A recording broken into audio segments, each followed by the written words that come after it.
Hey, it was new and exciting. It's Kevin O'Shaughnessy here, and today's lesson is going to be a follow-up to a strumming video I did recently. We talked in the previous video about some basic strumming mechanics, and now we're going to apply that to a very common rhythm pattern. If this is your first time visiting the channel, thanks for stopping by. I've been a professional musician for 20 years, and my goal here is to help you find your style and your sound on the guitar. I discuss a lot of mechanical concepts as well as musical concepts and how to mix them together so that you can find your voice on the instrument. So if you are learning how to play guitar for your own enjoyment, or if you're looking to go pro, maybe you're already a professional who just is in a bit of a rut, consider subscribing and adjust those notifications to taste. In a recent video on strumming, I talked a little bit about the basic mechanics and how I use a lot of wrist rotation in order to get a more natural sound out of my typical eighth note patterns. We talked about beginning with a sort of supinated orientation and how we move that down in a more pronated orientation, and how we accent the notes that fall on the beat, all of the downstrokes, and how we don't accent the notes on the way up. The result is something like this.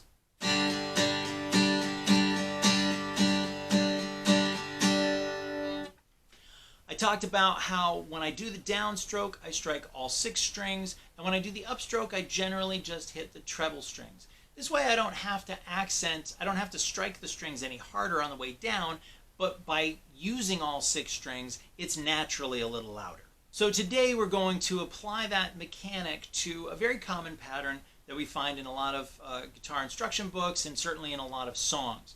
And that's sort of this 1, 2, and 3, and 4, and 1, 2, and 3, and 4, and kind of pattern. Or what you might find as a down, down, up, down, up, down, up, down, down, up, down, up, down, up. So in case you're unfamiliar with that, it sounds like this.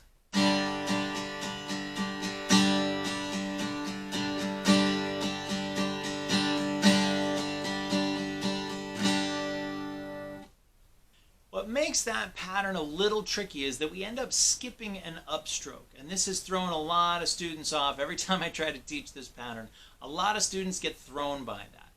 So it sounds a little jerky, and typically what ends up happening is as soon as they hit the downstroke, they keep their hand locked down here. They don't let the hand bounce back up so that they can do the other downstroke effectively. What ends up happening is this.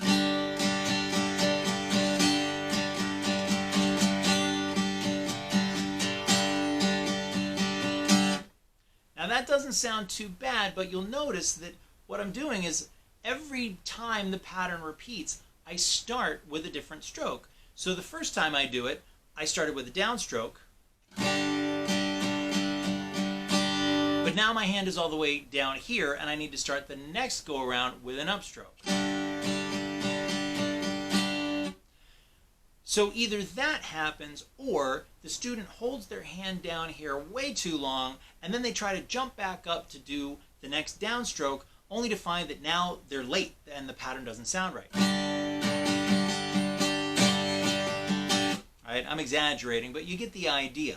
So how do we make sure that that pattern stays in time, has the correct accents, and feels and sounds natural? Well, the secret actually is simply to just keep your hand moving at all times. As you can see, I'm simply moving my hand pretty much like a sideways pendulum, right? It's just swinging down, up, down, up, down, up, down, up. And what I need to do is miss the strings on the way back up after the first downstroke. Now that might sound a little complicated, but if you think about it, it's the same motion as if we were just doing 4 straight downstrokes in a row, right? If I go down, down, down, down, it's the same thing. Notice my hand is always in motion, right? Down, down, down, down. The only difference between that and the pattern that I was just playing is that I play the strings, I attack the strings again on the way back up. 1, 2, 3. It's the same thing. Now if I just skip one of those upstrokes, I get this.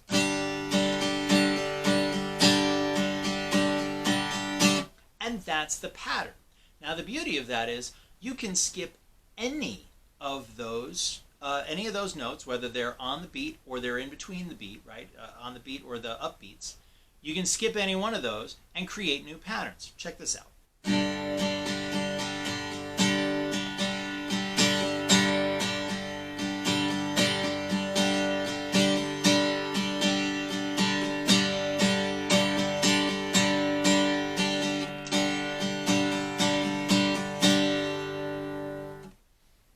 Now I'm just doing a little bit of improvising at that point, just randomly picking notes on the fly to skip over. But if you notice, if you watch that again and you turn the sound off, you'll notice that it looks like I'm just playing straight eighth notes. My hand is simply moving up and down and up and down and up and down. And that's the secret. You always want to keep your hand in motion. All of your downstrokes fall on the beat. All of your upstrokes end up between the beat, on the and of the beat, what we call the up beats. And all we need to do is miss. Now, if you're having a little trouble with that in the beginning, one of the things that you can do is sort of draw little circles as you're playing. Okay, so we might go, here's our first circle, right?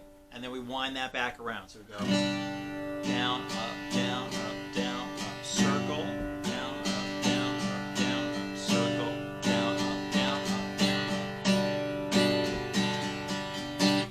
And gradually what you'll do is you'll start making that circle smaller so that it's imperceptible. Okay, you don't really want to do these big motions. I mean, sometimes you might see players that do that, but by and large, it's ineffective, right? We think of things in terms of an efficiency of motion, and that's just not very efficient to draw these big circles most of the time.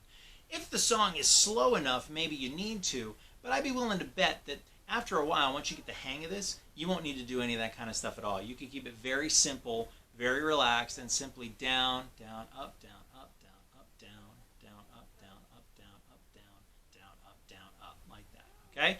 Now, what I'd like you to try to do is play around with that pattern. You can listen to songs for ideas. If you're working out of a book or working with a teacher, ask them to give you some rhythm patterns or look up some of the patterns that are in the book and just start experimenting with it. The goal is to keep the hand moving at all times and to simply miss the strings whenever you need to change up the rhythm pattern. So I hope you found that useful. If you did, please remember to like the video. If you have any questions, leave them in the comments below. In the meantime, have fun practicing the guitar. I'm Kevin O'Shaughnessy. I'll see you in the next video.